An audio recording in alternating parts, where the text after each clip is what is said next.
네, 안녕하세요. 엉클오지 호주 사는 사람들. 오늘 또 법무사님을 제가 쪼르고 쫄라서 네, 모셨습니다. 그러네요. 또 오게 됐네요. 몸 상태도 안 좋은데. 이사하시고 멜번 오피스가 이전을 하셨답니다. 그래서 확장 이전해서 이사한다고 지금 몸살 감기 걸리신 상황에서도 응해 주셔서 너무 감사드리고. 그러게요. 이사 비용 아끼려고 열심히 일하다 보니까 목소리가 좀 약간 황소개구리처럼 나왔죠. 이해하고 들어와 봐 주시기 바랍니다. 오늘은 저희가 TSS 이렇게 진행할 때 TSS 하기 위해서 2년 경력이 좀 필요한데 여기에 대해서 학생분들이나 TSS를 하려고 하시는 분들이 설왕설래하는 부분들이 되게 많아요. 그러면 이게 과연 어디서부터 시작될 것인가? 어떤 경력이 포함될 그쵸. 것인가? 전반적으로 여기에 있어가지고 좀 전문적인 내용들을 전달 한번 부탁드리겠습니다. 그럼 오늘은 그러면 TSS 비자의 2년 경력에 대해서 네. 제가 법적인 내용과 실제적으로 이민성에서 프랙티컬하게 이루어지고 있는 내용을 네. 처음까지 업데이트된 내용으로 이제 끝판왕 와, 끝내서 정리를 한번 해드릴게요. 진짜 좋은 소스예요. 네. 그러면은 TSS 비자라는 게 어떤 비자예요? TSS 비자는 예전에 457 네. 비자가 바뀐 게 TSS 비자예요. 임시 고용주 스폰서. 그러니까 그쵸. 네. 이제 고용주 스폰서 임시 비자. 아, 네. 이건 4년짜리 임시 비자고 네. 이제 롱텀 리스트는 4년짜리, 네. 쇼텀 리스트는 2년짜리. 네. 알겠습니다. 그러면 일단 이 TSS 비자가 법안이 이제 변경되기 2017년부터인데 네. 그때부터 이제 2년 경력이 생겼는데 음. 이 2년 경력이 처음 나왔을 때부터 말들이 많았어요. 네. 근데 이게 레귤레이션에는 2년 경력이라고 딱 한 줄만 표기가 돼 있어요. 이민법에. 네.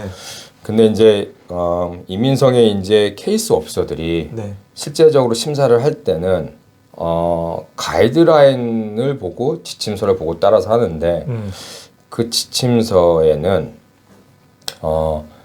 포스트 퀄리피케이션이라든가 네. 뭐 이게 5년 중에 3년의 경력이라든가 포스트 퀄리피케이션이라고 하면 학업을 끝난 하기 이후의 이후의 경력이라든가 경력. 네. 뭐 5년 안의 경력이라든가 네. 뭐 이러한 기본적인 내용들이 좀 들어가 있어요. 네네. 근데 이건 아까도 말씀드렸듯이 레귤레이션 이민법이 아니라 펄리스인 거예요. 그냥 네. 가이드라인. 이 가이드라인은 어떠한 법적인 효력보다는 이민성 케이스 오피서들의 그 당시에 심사할 때의 기준점이다 보니까 이게 이제 그 당시에 정책, 네. 이민성 장관의 또 어떤 오더, 뭐 여러 가지에 따라서 이것들은 좀 바뀌어요. 이게 그대로 가진 않거든. 그래서 실제로는 프랙티컬하게는 네. 이민성에서 2년 경력을 네. 꼭 학업 이후에 2년 경력만 인정해 주는 건 아니야. 아. 그래서 학업 전에 뭐 학업 중간의 경력, 네. 학업 전의 경력도 다 인정을 해줬어요. 아, 우리가 예를 들면은 이제. 예전에 있었던 얘기가 요리 공부를 하면은 이게 셰프로서의 인정이 디플로마 하기까지의 인정이니까 그쵸. 학업 이후의 경력만 인정해준다. 또 누구는 TRA 규정에 따라서 34 이후에만 그쵸. 인정해준다. 이런 그쵸. 얘기가 있었는데 프랙티컬하게는 이거와 상관없이 인정을 그쵸. 받을 수도 있는. 인정을 받을 수도 있어요. 네. 그래서 이게 이제 저희가 이제 케이스를 그동안 이제 쭉 한 걸 경험으로 바탕으로는 이전에 코비드가 2020년 초반에 터졌는데 네네.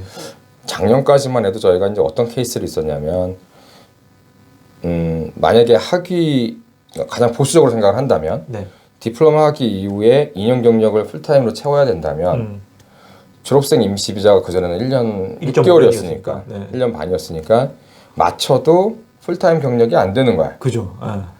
그래서 그러면 어떻게 채워야 되냐 이러다가 저희 손님이 이제 몇 분이 리스크를 안고 그냥 신청이 들어가신 분들이 계세요. 네. 초반에. 근데 파타임으로 2년 경력을 채워줬는데 풀타임으로 2년 경력이 안 된 거지. 근데 이분들이 다 나와버렸네. 네. 네. 비자가 TSS가 네, 2년 경력이 다 인정이 되신 거예요. 네.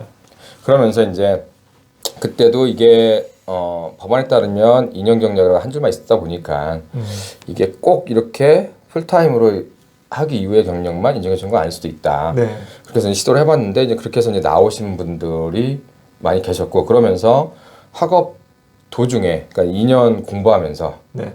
파트타임으로 20시간씩 2년 마치고 졸업생 임시 비자를 안 가시고 그냥 TSS 비자를 신청해서 받으신 분들도 계세요. 와우. 그분이 벌써 이제 ENS 영주권이 3년이 지나셔갖고 벌써 이제 지금 들어가서 신청하신 분도 계세요. 아. 그러니까 이게 이제 잘못 인스트럭션을 받으면 네. 빨리 들어갈 수도 있는 게 졸업생 비자 갖고 또 2년 있다 가야 되니까 더 늦어질 수도 있겠지. 그죠. 그죠? 네. 그런 또 안 좋은 선례가 될 수 있는데 근데 이제 이게 작년에 졸업 팬데믹 기간 동안에 이민성이 네. 2년 경력을 이제 심사하는 케이스 업소 중에 한 명이 풀타임으로 계산을 해서 심사를 하려고 하는 사람이 한 명이 나타난 거야. 아. 그래서 이제 저희가 파트타임으로 넣는 분인데 풀타임으로 계산을 하게 되면 2년 경력이 좀 모자랐었거든요. 네네. 그래서 이제 또 정책이 바뀌나 보다. 음. 그래서 저희가 이제 앞으로는 풀타임으로 좀 준비를 해야겠다라고 네. 생각을 하고 있었는데 다행히 이제 이분이 네. 팬데믹 기간 동안 엄청 오래 걸렸거든요, 심사가. 그죠. 네. 그러니까 이게 또 심사가 오래 걸리다 보니까 경력이 쌓아지셔가지고 네. 어쨌든 간에 일한 곳이 채워져서 승인이 났어요. 어. 근데 이게 정말 풀타임으로 경력이 채워져서 승인이 난 건지 네. 그 케이스 업소가 이제 그 당시 잘못 뭐 폴리시를 이해해서 그렇게 한 건지는 모르겠지만 아무튼 승인이 났어요. 이제 그리고 나서 이제 저희가 좀 더 보수적으로 준비를 해야겠다 해서 이제 손님들한테 가능하면 뭐 풀타임으로 경력은 계산을 해보자. 그러면 이제 파트타임으로 뭐 2년이란 분은 반으로 줄여서 네. 풀타임으로 1년, 그러니까 프로라타로 계산해서 네. 그리고 이제 풀타임이라는 거는 이제 그대로 인정. 이렇게 해서 이제 풀타임 2년으로 해서 신청을 하는 게 조금 더 보수적으로 가는 게 낫지 않을까라고 생각을 했고요. 지금 여기에서 풀타임으로 일하는 시간은 몇 시간이 기준이 되시는? 보통 38시간. 38시간 기준. 파트타임은 20시간. 네. 그래서 이제 저희가 작년부터는 조금 더 이제 보수적으로 이제 풀타임으로 2년 경력으로 준비를 해서 네. 안내를 해야겠다라고 하고 그 대신 이제 경력은 꼭 학위 이후의 경력이 아니라 네. 학위 중간의 경력이나 학위 전의 경력도 그거는 계속 인정을 해줘요. 단 스킬 레벨이어야 되고. 네. 네. 그래서 예를 들어서 뭐 요리 많이 하시는 분 요리 셰프분들은 이게 쿡 경력이면 인정을 못 받을 수 있는 확률이 높으니까 네네. 가능하면 셰프 경력이어야 되는 거고. 네. 근데 이제 그러면 이 셰프 경력을 증빙하기 위해서는 어떤 이 경력 증빙에 위해서 저희가 안스코 코드라고 하는 거기에 잡 타스크들이 있잖아요. 그럼 거기에 있는 내용들을 이제 셰프 레벨에 맞게 맞춰야 되겠네요, 그죠? 그렇죠. 그래서 뭐 경력증을 준비할 때 잡 디스크립션이 셰프의 잡 디스크립션에 맞게 준비해야 되는 거고. 네. 그리고 아까 이제 제가 얘기하다가 이제 끊겼는데. 네. 근데 또 이제 최근에 저희 준비해서 들어가신 분 중에 네. 꼭 풀타임으로 계산해서 2년 경력이 아닌 파트타임으로만 2년 경력이 되신 분이 들어가신 분인데 이분들도 승인이 났어요. 아, 그래요? 그래서 사실 이제 이거 이제 고민하시는 분들 아니면 저희 이제 우리 이 방송을 보시는 분들이 저거 뭐 어떻게 하라는 얘기야? 네. 뭐 이렇게 하실 수도 있어. 근데 저희가 항상 이제 손님한테 안내를 하고 컨설테이션을 드릴 때는 이런 부분을 설명을 드리고 조금 더 안정적으로 보수적으로 들어가시려고 하시는 분들, 네. 예를 들어 정말 뭐 조그마함의 어떤 리스크도 안고 가고 싶지 않다. 그러면 경력은 학위 중간이나 전의 경력도 다 인정할 수 있고, 네. 그 대신 파트타임은 반으로 줄여서 프로라타로 계산해서 네. 풀타임, 그다음에 이렇게 계산해서 풀타임으로 해서 들어가시는 게 조그마한 리스크도 없이 들어가는 게 제일 나은 건데, 네. 근데 그 동안에 이민성에서 프랙티컬하게 승인해 주는 거 보면 파트타임 경력 20시간씩 일한 경력은 그거 그 자체적으로 풀타임으로 인정을 해줘서 네. 거의 되니까 뭐 시간적으로 비자적으로 뭐 그 다음 비자 넘어가는 게 뭐 여의치 않거나 네. 아니면 조금 더 시간을 줄여서 하시려고 하시는 분들은 파트타임 경력만 이용해서 하시는 것도 충분히 가능성이 있다라고 알려드리고 싶습니다. 이게 맨 처음 2017년도에 딱 나오고 나서 음. 이제 이 일이 학업을 시작하게 된 학생들한테는 그럼 언제부터 이게 적용이 되는 거냐 일한 게 그쵸, 되게 그쵸. 얘기가 많았었거든요. 그때 제가 일하고 있는 업체에 있던 법무사들은 굉장히 이거 보수적으로 접근해서 막 디플로마 끝나고 된다, 34 이후에 TRA 규정에 의해서 이렇게 된다 이렇게 접근했는데 그러고는 제가 법무사님 뵙고 나서 이러이런 케이스가 있다라고 하는데 라고 얘기하니까 이제 그쪽에서도 그럴 가능성은 있을 수 있으니까 정이 안 되면은 그렇게도 레코멘드 할 수 있다. 이렇게 변경이 됐단 말이에요. 말에 대한 변경이. 그러니까 이게 사실은 법무사들은 정말 케이스 싸움인 것 같아요. 얼마나 많은 케이스를 가지고 내가 케이스 핸들링을 해봤는지에 대한 경험이 있는 법무사들을 찾아야지 그나마 이제 만약에 상황이 여의치 않을 때 뭐 좀 더 케이스에 기반한 프랙티컬한 어드바이스를 받을 수 있는 거지. 그렇지 않으면 그냥 두루뭉실한 그렇죠. 이게 상황들이.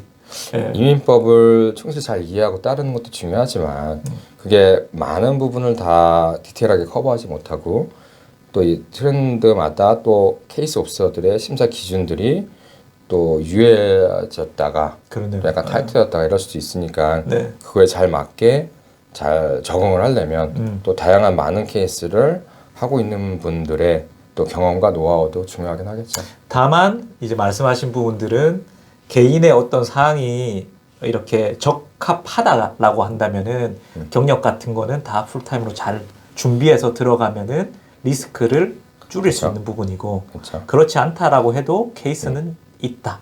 그렇죠. 라고 얘기를 전달하시는 거고. 그러면은 학생분들 중에서 우리가 나는 ABN으로 일했어요. 이런 그쵸. 분들이 있거든요. 내가 사업자 번호를 받고 고용 관계가 아니라.